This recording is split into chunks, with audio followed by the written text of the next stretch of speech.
Okay, let's go. Um, this message is for Mr. Nnamdi Kanu, the head of IPOB. This is particularly, I think, the parent organization that oversees the actualization for the Republic of Biafra. And it's a secessionist movement. Let's make that clear, because that will help us to do the analysis that we're about to do. I hope this message gets to Mr. Nnamdi Kanu, and I hope this message gets to most of the people who are agitating for Biafra, that we are right now going into a very crucial moment in the agitation for this republic. And this crucial moment is that there are two sides to it. It's either that Biafra is going to happen or Biafra is not going to happen. Depending upon which side of the analysis you're on, it's crucial now at this point, and it looks more like it may not happen if people don't face reality. So let us face reality on the ground. Let's keep aside tribalistic emotions and face the reality on the ground. I'm going to start from the middle of the story. Mr. Nnamdi Kanu was interviewed. And please, before I go into this, let me make one point clear, because there are people who are very emotionally charged. I have nothing against the actualization of Biafra. I have nothing against it. But I like people to know the truth. The truth. Now, Mr. Nnamdi Kanu had an interview. In that interview, he stated clearly that he wants Biafra. The lady asked him, is it going to be through secession? And he made it clear that he wants a confederacy kind of a thing, confederation. English, big English is nice to speak. But I do want to point out that the idea of the confederation is over. The bill that could have led to the confederations being created was defeated in the Senate. Now, it doesn't matter that Nigeria is so backwards and so primitive that we don't know those who voted for the bill and those who voted against. The media will not put it down. But I can bet Mr. Nnamdi Kanu that a lot of his counterparts in the Senate, his own Igbo brothers and sisters who are in the Senate, may have voted against the bill. They may have voted against the bill. So what does this mean? It means that the idea of the confederation that you're trying to create is over. What's the next move? Well, you have the next move, which you are stating very clearly, that elections will not hold in the Igbo states. I want you to know that that is a direct confrontation with the federal government of Nigeria. With the defeat of this bill, elections will hold whether you like it or not. Now, people, this is where I want you to advise your people and tell them, because there are too many mixed signals.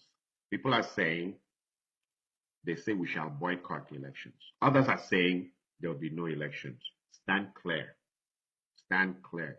Do not be comfortable wearing that chieftaincy and holding that fan and doing whatever you do in confusion. Tell the people clearly, are they to boycott the elections or are they going to disrupt the elections? If they disrupt the elections, it will be the beginning of armed conflict in Nigeria. I can promise you that. Tell the people the truth, that they will not disrupt the elections and things will just remain calm. And things will just, people will go and drink their coke and chew their goat's meat. No, it's going to be the beginning of armed conflict. Tell your followers to look at their wives, to look at their children, to look at their girlfriends, to look at everything they hold dear. And if they have looked at all these things and still decide that they're going for armed conflict, then you're good. But if they are living in a la-la land, fantasy land, where they think that after they disrupt the elections, things will just be like that, it's a lie. If they boycott the elections, the Nigerian government will declare that elections were held. Results will come forward, and people will be sworn into power, and that will be the end of your movement. If you disrupt the elections, there will be armed conflict, and that will be the beginning, really, of your movement. Now it's just people chasing you. You're driving in a motorcade all the way from Britain. You've now come to Nigeria. You're driving this. You're doing all these things. I have nothing against it, but tell the people what really this entails.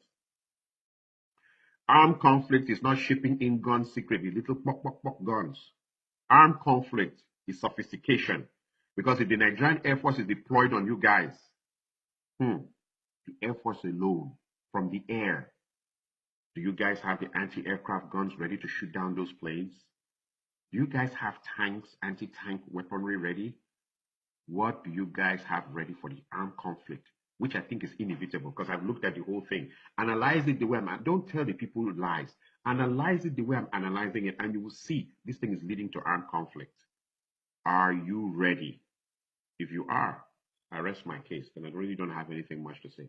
But if you're leading those people to leave their gari they were selling in the market or leave the things they're doing to just follow you and stand there and they're unarmed, then you're leading them all to the slaughter.